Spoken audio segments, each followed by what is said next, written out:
Welcome to Just Talking. We have a great show for you today. Why? We are at a great event here at the Ralph Houghton Auditorium, and I am with your name. Ole Johnson. Ole, this is a great event you got going on. Let's hear all about it. What is the event? This is public Domain-A-Thon. This is a fundraiser for the Kenosha Theater Restoration Project. We're hoping to raise $5,000 to help them restore our historic theater. We're screening 9 features and 3 short films over the course of 13 hours today. Excellent, excellent. So where did you come up with this idea? Well, it started when I wanted to do a weekly movie club for the theater, but I found out that movie licenses are very, very expensive. I really wanted to screen Blade Runner, but I learned that this license would be $500. And through my course of learning that, I discovered that you can screen public domain movies for completely free. And I was telling my father, I don't know, I could do a public domain movie club, something like that. And then he said, why don't you do a public Domain-A-Thon? And it kind of took off from there. That's wonderful, because I know they have film festivals between Milwaukee and Chicago, and here right in Kenosha, this is a great opportunity, and I believe it's free to the public. Yes, it's free entry. What's one of your favorite movies they're showing tonight?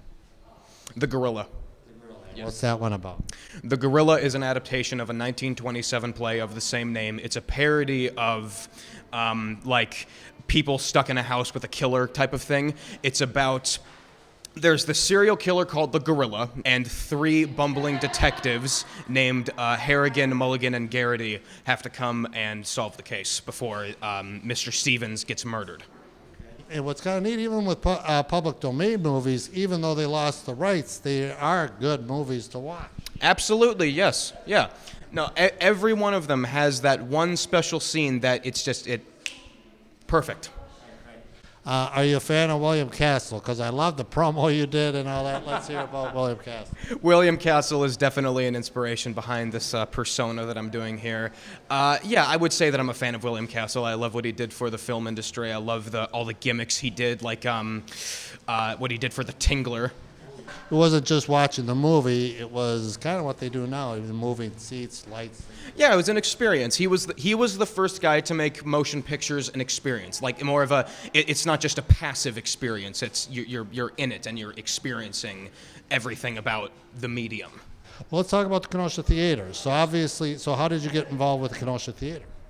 I found their volunteer sign-up sheet this past February.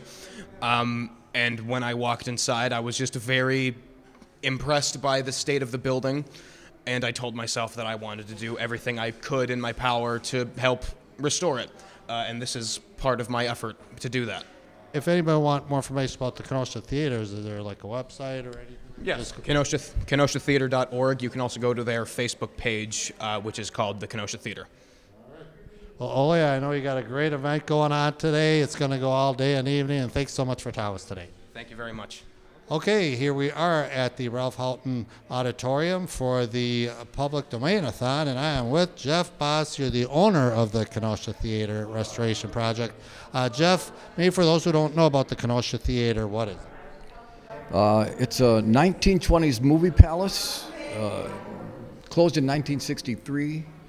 It was commissioned by Carl Laemmle, the founder of Universal Studios, and it was a 2,400-seat auditorium. It's been closed, again, since 1963, and my family, or my brother and my father and a friend, purchased it back in 1983 with the intentions of restoring it.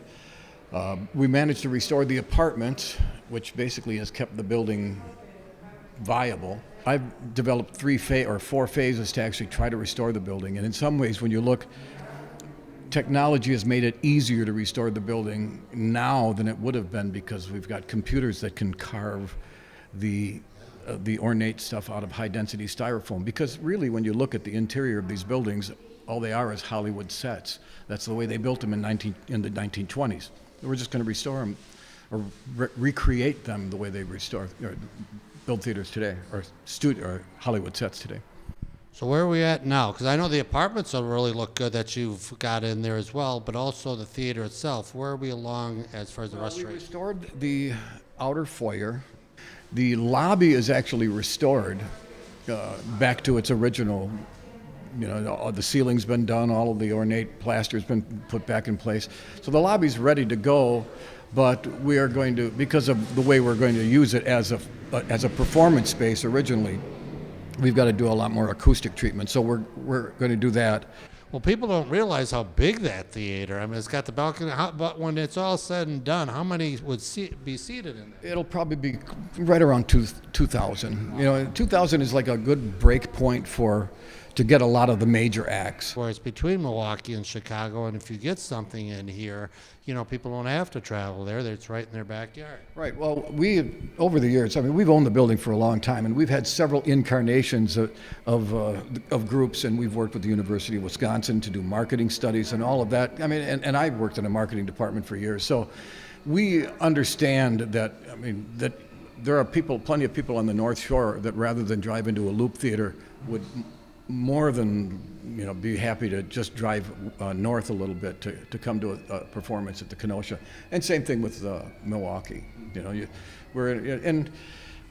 are so many touring acts that the opportunity is there.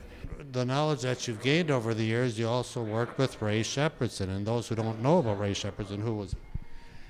Ray Shepherdson was the man who really pioneered the idea of restoring historic theaters.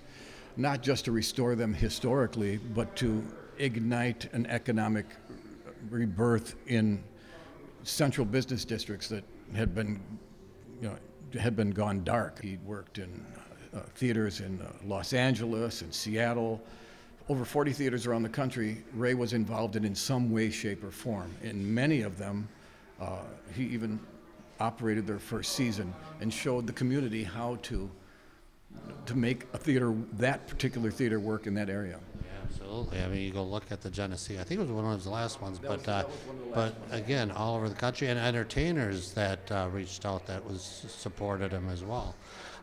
They're showing a lot of movies tonight. Any particular one you're looking forward to at the pub? I'm looking for the one, the Reefer Madness, and then the Firesign Theater one that's right after that. I was always a big fan of Firesign Theater, and Reefer Madness is just satire now, If anybody want to get involved with the Kenosha Theater Restoration Project, is there a website or social? Well, right now on social media, I don't really manage it. Haley and my son Joran and now Oli have become quite active, and I can't give enough thanks. And where's the Kenosha Theater located? It's the address is 5913 6th Avenue. It's the building just south of the Dayton Hotel and 2 doors down from the Orpheum Theater. And now it's sandwiched in between the Dayton Hotel and the new apartment building called Theater Terrace. Well, Jeff, we thank you so much for helping putting on this event, and also the Kenosha Theater Restoration Project. Please get involved in the Kenosha Theater Restoration Project. And Jeff, thanks so much for talking with us today. Okay, here we are at the Ralph Houghton Theater in Kenosha, and I'm with your name? Dionysia.